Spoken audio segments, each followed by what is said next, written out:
Hi, welcome back to Chops Garage, the real life car trading channel. Now on my channel, I sell low priced older vehicles. Most of my stuff is at least 10 years old, maybe a little bit older. Don't tend to go over about £10,000. And I share with you the issues that come with that, warranty claims, the level of prep that's needed on all these vehicles.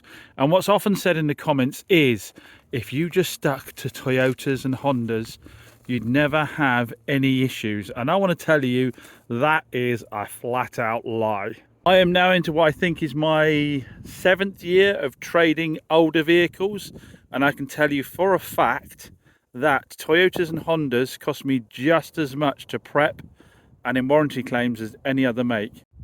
And here is a prime example, a Toyota Hilux. The pickup truck that you get told you won't have any problems with one of those, they're indestructible, those, no issues at all.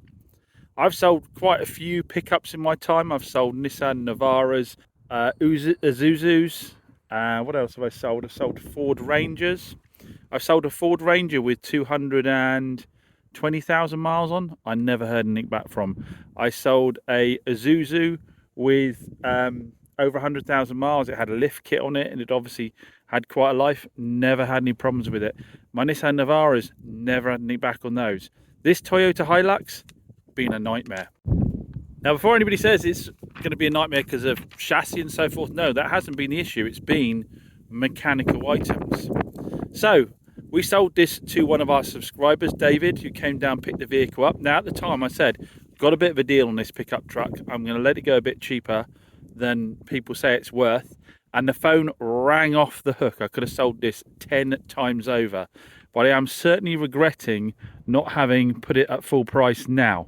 Because in the time David has had it, he's had to bring it back to me a couple of times, which is by no means good news. Although obviously it's not costing him, I'm doing the repairs. But you don't like anyone having to bring a vehicle back. So what issues do we have? First one up, the fuel gauge failed in it. The soldering went behind the dash.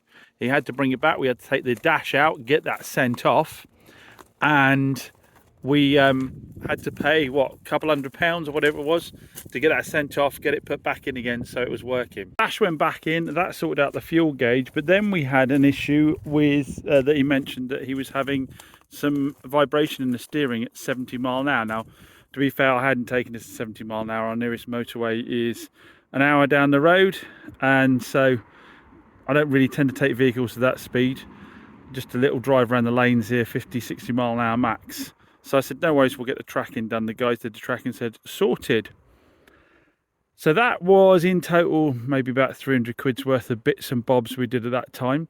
There was also an issue with the idling. He said occasionally had erratic idling from startup, from very cold. We never really had it. I think when we first got it, he had it, but we replaced the fuel filter and found that there were 2 O-rings in the fuel filter. Someone had put the, when they last changed the fuel filter, had put it in, put the new O-ring in on top of the old O-ring. We swapped that out, started it up, and it started up fine. Every time we let it go stone cold, it started up fine again. So we thought all good on that front. So sent David on his way, like I say, probably with the fuel filter and labour and stuff, £400 in at that point for repairs. Fair enough. I always say at the end of the day, until someone starts using the vehicle every single day, there's going to be faults that the test drive home and back I do won't highlight. That's just the way it is. Obviously that doesn't stop the idiots in the comments going, if you prepared vehicles properly, yeah, well my X-ray vision doesn't tell me there's 2 O-rings in a fuel filter, I'm afraid. And it also doesn't tell me that solder is going to go on a fuel gauge. So David came and picked the vehicle up. He took, at the time I loaned him back his Nissan Navara that he'd given to us in part exchange, so he didn't have any downtime without a truck. So he rang me a couple of weeks ago, said, James, having a few issues with the pickup truck still. He said, I'd rather bring it to you than get it done up here in London. It'll be too expensive and it'll be too slow to turn it around. So he opted for bringing it back to me. He said, I am still getting the vibration from the steering. I've had the wheels balanced again and they found they're out of balance, which is strange because we had them balanced down here. But he said that still didn't solve it, and he said I'm still getting this slightly erratic idle. He said, but now I've also lost speedo drive on the speedo. He said I've lost speedo drive and I've got traction control lights come on that. But this obviously was a totally new problem that had happened from him obviously using it. By this time, obviously driven it to London and back a couple of times and done his daily commuting around London. I looked that up and I thought it was very unlikely that it'd be the Dash again, because the Dash had just been refurbished. So I looked it up and it turns out there's a speed sensor on the gearbox. Am I right? Yeah. And everything pointed to that. So I said, no problem, we get it done. He said, again, I'll bring it down to you, get these things looked at. So I took it down to the Moors guys and I said, can you sort out a speedo, which they did with the speed sensor. I said, and we need to find out what this wheel wobble is. No one's identified what this wheel wobble was. I was with them for a few days. They phoned me and said, please come down and have a look at the truck. And they got it down there and they showed me on a video the drive shaft, I forget which side it was, in the front differential. They could move it up and down quite a bit and there was a noise coming out of the front differential. So the only way to solve this, James, is replace the front diff, and would also recommend you replace the drive shaft on that side. Ouch. So here's the bill for how much it cost me to get it sorted out. Now I've done a bill for David with the same stuff on, exactly the same as what Moores charged me, so he knows what work was done and he knows his records. So obviously I am getting trade rates here on labour's very good. Sorry, Pete started buffing in the background. So we've got the labour £243. We've got the labour £243, labour for identifying wheel wobble, front differential identified as I'm in play, fitting a front differential and drive shaft, oil refill because obviously we need to refill that front diff, labour for identifying a speedo failure, which is a wheel speed sensor, resetting the ECU and the road test. Very reasonable, £60 at £40.50 excluding the VAT. Very reasonable on that front. Wheel sensor £112, drive shaft £160, differential £19.50. The used differential was £595 for a used one. Now that came to £1,360.60, which obviously I have discounted for our subscriber to absolutely free of charge. David did offer to pay something towards this because he knows he got a bit of a deal on the truck, but that's the risk I take when I trade a vehicle, when I retail a vehicle under retail and then have to do work. But it does explain why, and I've said this so many times in my videos, that if you want someone who's going to do that level of work for you, like I've done without no questions asked, you've got to leave margin in the vehicle. So if you find a dealer that's got a really good reputation for doing fixes, you really shouldn't be trying to negotiate the price down on the vehicle, and realistically you should pay whatever Auto Trader says a fair price for that car is. You cannot have your cake and eat it. You can't have a dealer that gives you discounts, is below what Auto Trader want, and then come back and get all the fixes done without any hassle. Because any dealer who's working off a small margin is logically going to be more difficult about doing repairs.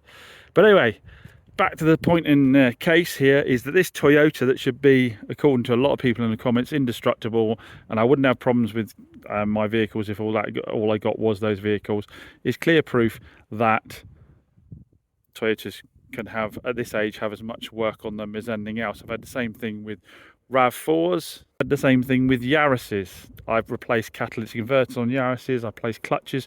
You might say they're all fair wear and tear items, but they're also the only items that I end up replacing on most of these other cars around here. Those other cars don't, I've never had to replace a differential on any vehicle other than the Fiat 500, I don't think, before. This is designed to be as tough as you like. So as a man who has traded now thousands and thousands of 10-year-old plus vehicles versus somebody who's had one or two, and he feels they're an expert, I can tell you for a fact, buying Toyota is no guarantee that you won't have bills. Point in case, our indestructible Honda Civic that we took on the Millie, the motor dealer Millie, and did 1,600 miles going to Nürburgring and back, that did its head gasket. Just proving that again, it's a 2005 car with 150,000 miles on. I forgive it having a head gasket, but there's people out there who tell you that that Honda would never go wrong versus another 2005 car. Simply isn't the case.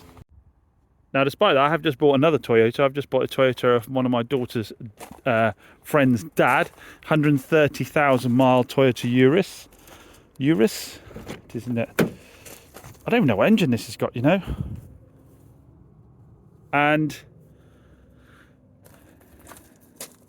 I bought it because it will be a cheap car, and I know that people will be more inclined to buy a 130,000 mile Toyota than they will be any other brand. Not that I believe, like I say, that it will be any more reliable than the other brand. I'm used to putting money into these older cars. I work off quite a small margin off something like this. It would be what, probably at best, I don't know, 1995, something like that. I'm used to working off fairly small margins on those cars. Obviously I'm a bit tougher on what the warranties are versus something over there that cost, I forget how much that cost now, 15,000, something like that. But again, I'm going into eyes wide open that this may well cost just as much in prep as any other vehicle I've got out here, and just as much in warranty claims as any other vehicle out here. Probably the only one I would back up in terms of reliability would be something like one of these little Nissans here. We just sold this to a subscriber as well. 2006 Nissan Micra 1.2. Now these early Nissan Micras, they are pretty bulletproof, and I really don't ever have to spend, I just jinxed myself completely, money on mechanicals on them. I found over time these to be more reliable than the Yaris's of similar ages, and definitely more reliable than Hondas of the same age as well. The smaller Hondas I've done, I really have never had a problem on these. But again, that rule changes when you move to the later 1.2 turbocharged DIG engines. It's these early 1.2s that genuinely are the bulletproof ones. I know I'm going to have triggered a lot of people with that little rant about Toyotas, but there we go. Anyway, our subscriber's got the vehicle fixed, no cost to him, and as I've said before, very expensive, but normally behaving like this gets me a few extra sales along the way, gets me some recommendations, gets me a lot of goodwill when it comes to telling other people where to buy their vehicle. And it's the game I'm in. I roll the dice, I gamble it, and I didn't win it with this one. So I'm going to share with you a car that I just can't stop driving at the moment, and that is thanks to one of our subscribers, Anthony. Now, if you remember in a previous video, if you've been following for a while, you might remember I got a fantastic 2002 Astra that was in a metallic green, and it was really mint for the age, had been really well cared for. Well, that was Anthony's car he sold to me before. Change of circumstances with me a change of circumstances with him means that he's getting his daughter's car, and he messaged me and offered me his E350 Mercedes, which I remembered him coming down in, I'd admired at the time. Now, Anthony is a man who looks after his cars very much. He doesn't mind spending money on them. He knows what needs doing on these kind of vehicles to keep them going, and his Astra was fantastic. And so as soon as he offered me the Mercedes, I knew I wouldn't be let down. And like I say, I cannot get out of the thing. Never driven one before, one of these 350s. It has a 3.5 V6 petrol engine in it, putting out 200 and I think it's 68 horsepower. I'm sure someone will correct me if I'm wrong on that. And about 260 foot-pound of torque through a 7-speed automatic gearbox. Now, before all the conspiracy theorists jump in the comments and say I'm hiding a number plate because I don't want you to check the MOT, it is on a personal plate at the moment, which is a 2004. It's actually a 2011 car. So for the purpose of the photos I've just done, I put CG Cars number plate over the top. I will put the actual number plate in the listing so someone can check the MOT history if they want to. Anthony did actually just MOT this for me before we bought it, so I don't need to do an MOT on it. It runs right the way through till the same time next year. I think the only thing on it was an oil leak, and he did tell me I won't find the oil leak because he had XYZ done, and I cannot remember for the life of me what it was. So please get in the comments if you're watching, Anthony, and remind me what it was you said you did to resolve the oil leaks, or it may well be it didn't have one and it was something else, I think. But other than that, MOT advisory free. History-wise, I think we've got Mercedes history up to 2018, 2019, and I think we've got some from Anthony from about 2003 onwards. So there might be a small gap in the middle. Again, I'm sure he'll jump in the comments and correct me if I'm wrong. I did have a cursory look through the paperwork, but I can't be sure.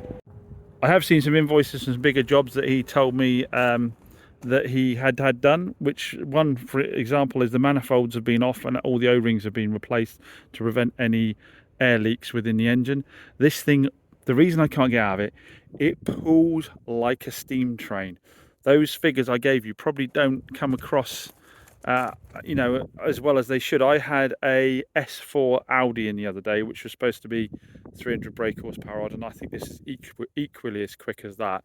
It puts you into the seat just as well, and I just can't believe for a Mercedes how well it revs as well. I just never really imagined Mercedes being revvy cars, obviously, and it's all done in real comfort as well. He's had the wheels refurbished, I think he has, or whoever did before, because they're immaculate right the way through to the back of the wheel. All the paint is bang on. They're Mercedes AMG alloys. There is a little bit of curbing on the front of the rim here, but they're obviously refurbished not so long ago because they're looking mint and the centre caps are all good. The paint is excellent on the car. Just a couple of little marks. We've got a little scuff down here on the front quarter, and someone's done a repair here before. I would say they've got a really good colour match, but some of their filler they've put in, I think, is just blowing ever so slightly there.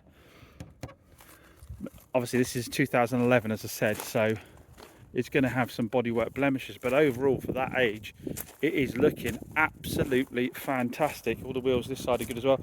Loads of tread on these tyres, pretty much brand new tyres all the way around. Front end is pretty devoid of stone chips, there isn't too much there at all. And then you get to the interior, which is just beautiful.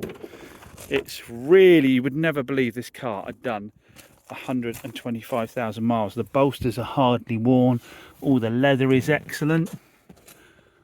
Seats in the back are beautiful as well. Really do love this car. Now someone would say, you should keep it, James. Well, we think that about a lot of cars, don't we? And I'd end up not selling anything at all. So I do have to be realistic about how, I mean, look, even the little door shuts are immaculate clean. So yeah, 125,000 miles. Obviously it's an older car, it isn't absolutely rammed full of toys, but I was surprised that I've got DAB radio in 2011. I do have a sat nav, I believe. Now you can see how enthusiastically I've been driving. Last trip I just did 14 miles to the gallon. Now when I got it off Anthony on his previous one, it was like 28, 30, something like that, I think. Oh. So yeah, it is one that is very easy to get a heavy right foot with. But yeah, DAB radio, heated seats. We've got cruise control. I'd imagine we have, yeah, cruise controls up here. Bluetooth, which he was, I mean, he's a very straight guy, is Anthony. He said the Bluetooth does cut in and out sometimes. But again, there has to be some compromises for buying this age. Otherwise, you'd be buying brand new prices, wouldn't you? The butlers work, I find. The seatbelts are coming out. If you don't know what I mean by that, they feed you, they bring you the seatbelt out, and the glass is moving up as it should on the door frames. You'll find the glass moves back slightly in that direction as this glass comes down.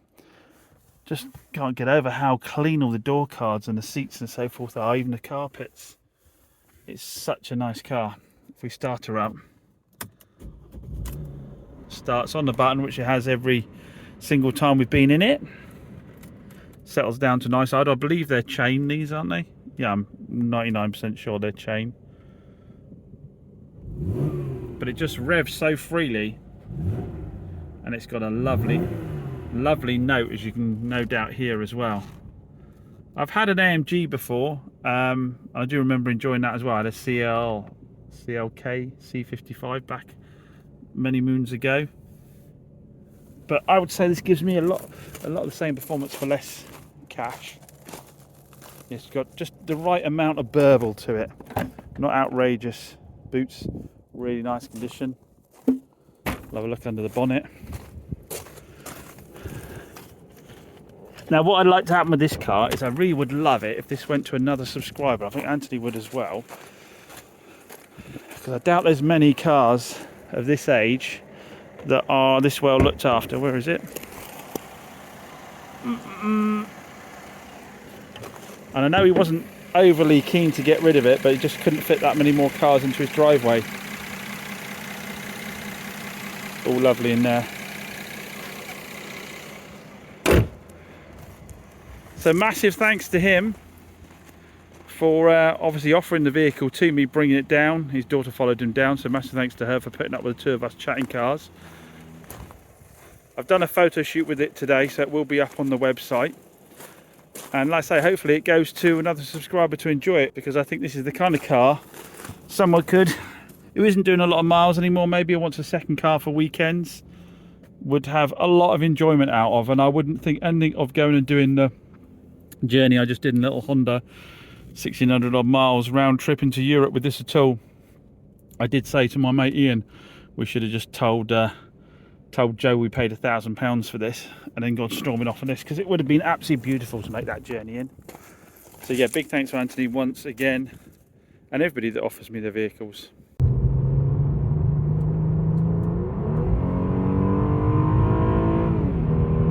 Now, somebody said to me the other day, you should really be doing a walk around of the stock you have in a couple of times a month, because it's really hard to know exactly what you've got with the way stock moves. And I have bought quite a lot, so I should probably do a little walk around for you and just let you know, actually. So what have we got here? We've got a 67 plate. These will all be on the website. 67 plate Kia Picanto with, can't remember what the mileage is on that. Little 1 litre, so good first time car. Family runabout. It's a 5-door in nice condition. We've just put a brand new clutch in that one, so it's got a new clutch. And we got something a bit different. Thought I'd try a few of these out. We've got a 70, so what's that, 2000, mid 2000 is that? I don't do enough new cars, do I? Mazda ZS with the 1.5 engine that we like in the MG3, so that's about 109 horsepower, I think. Just normally aspirated 1.5 petrol, chain driven, tough little engines. These had a chain improvement at 2016, I think it was. Not really heard of any issues with them since then. Loads of kit for your money. Beautiful red stitched interior, all round parking cameras, like a 360 parking camera system. Really nice condition. That one's only about 40,000 miles.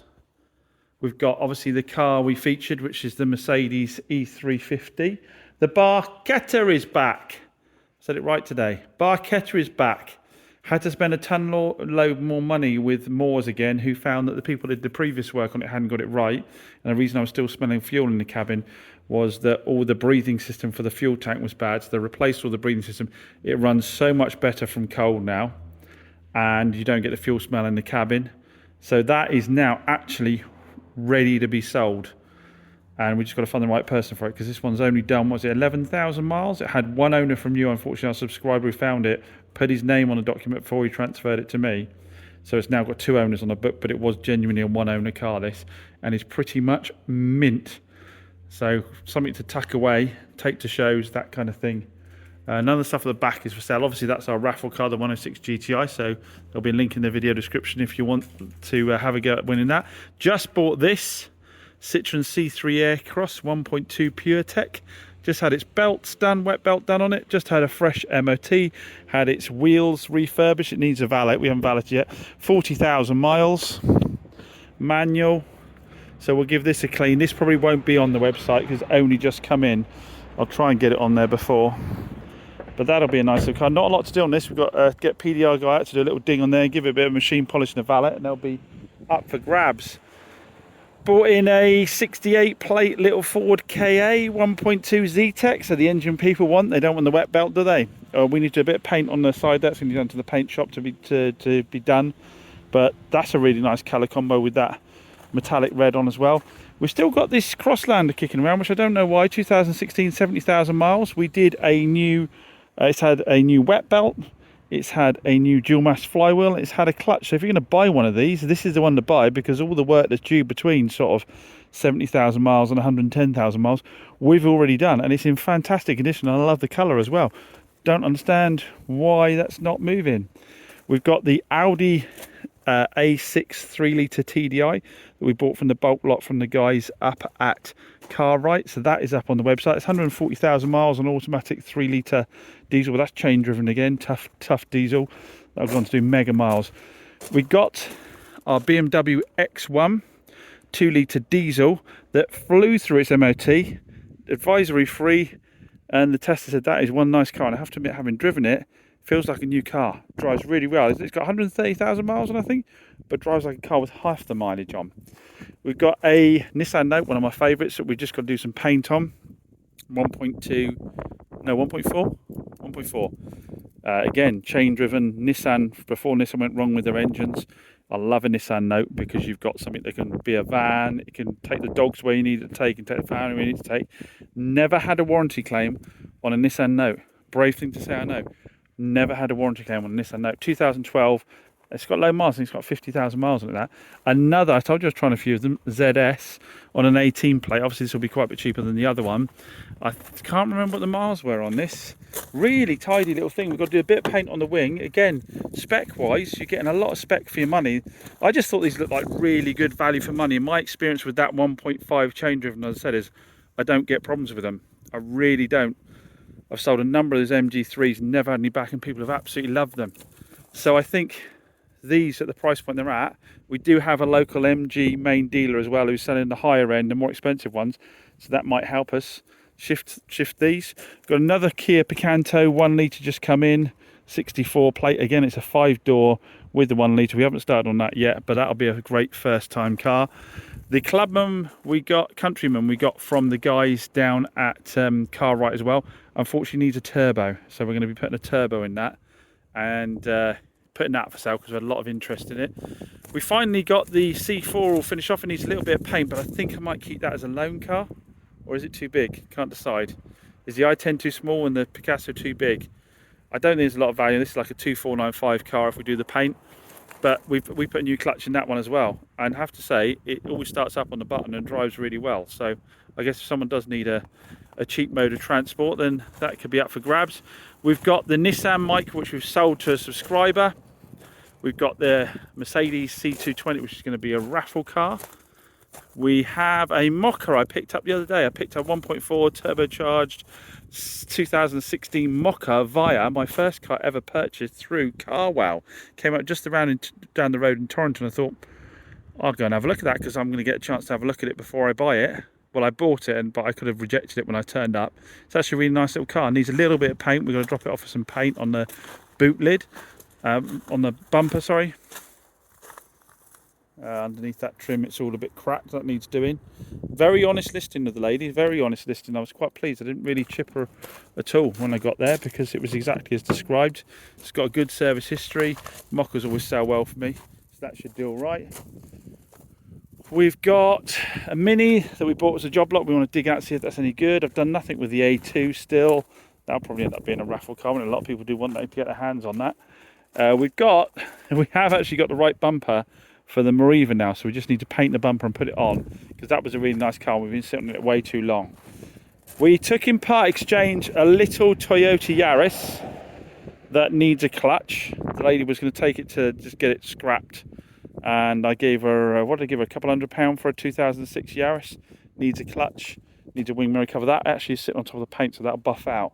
Bought this Ford Fiesta from BCA 1.5 DCI, smoking quite a bit. I had an assured report on it, which means I can reject the vehicle, but I was away when Pete took it in and I might be over the window for being able to reject the vehicle. Turbos aren't too expensive on this. We're pretty confident it is a turbo because we pulled the pipes coming from the turbo to the engine and they're full of oil, and it looks like the pipes into the intercooler are full of oil. So what happens is the seals go on a turbo, let oil into the system, and then it blows it, or blow it through the DPF and everything else. So it all need a good clear out. But if they come back and say that they'll buy it back off me, I might agree, or see if they'll give me a discount to allow me to get the work done. I'll have to see what the score is with that. And then on the front row, what have we got? Oh, I'm going to show you a car I completely forgot I had as well. I bought the 66 plate 1.5 petrol Cougar. Now, as I said to you, I've been avoiding buying diesels as a general rule. I know that was a diesel Fiesta over there, but I thought that was a good engine. And I've been avoiding buying diesels unless they're 1.5 DCIs, really, or 1.6 HCIs, I'd probably go for. So I've been going for petrols because they're just overall normally simpler to repair. This is the 1.5 turbocharged in this Cougar here, and I drove this all the way back from Bristol myself, and I have to say it drove perfectly. No concerns whatsoever. Really did enjoy the car. I enjoyed driving the car. The 1.5 turbo's got all the punch of a diesel, but obviously none of the complex EGR, DPF, dual mass flywheel, all the stuff that drives me absolutely nuts on older diesels. We've got the automatic BMW X3 that we've now got a new MOT on it. Unfortunately, they left the advisories on because they passed it with just a couple of advisories. So rather than have an advisory-free MOT, we've done the advisories after the MOT. But that one is all set to go. Automatic 2-litre diesel BMW X3.